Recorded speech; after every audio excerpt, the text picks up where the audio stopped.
9 yaşında onunla birlikte olduğu diyen bir təfəkkür, bir din, bir hədis anlayışı ola bilərmi?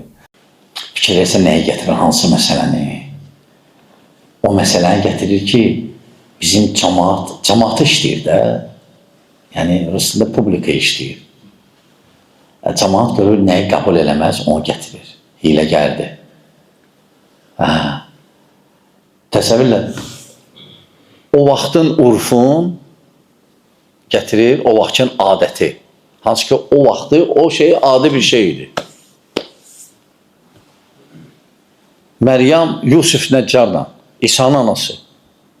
Yusuf Nəccara gedəndə Məryəmin 12 yaşı var idi, Yusuf Nəccarın 94. Yəni o vaxtı bu şey adi idi. Adi idi. O vaxt urf belə idi. Nəyin ki o vaxtı? Bir 100 il, 150 il bundan qabaq bizim nənələr, babalar tez evlənirdilər. Hətta nəyin ki bizdə, müsəlmanlarda, başqa dinlərdə də tez evlənirdilər. Avropada və s.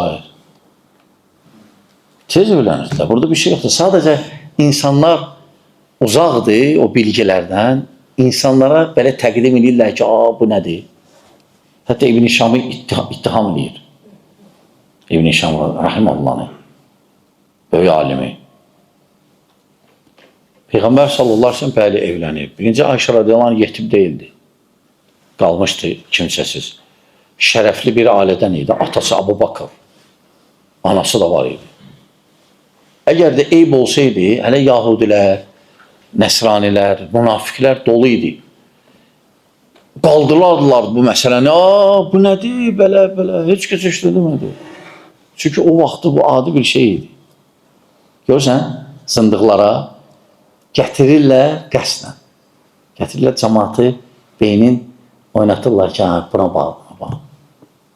Bəli, indi eləməyərik. Çünki biz bu saat artıq urfda, başqa bir urfda yaşayırıq.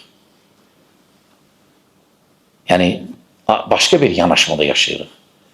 O vaxtki yanaşması başqa idi, bu vaxtın yanaşması başqa. Aydın qardaşlar.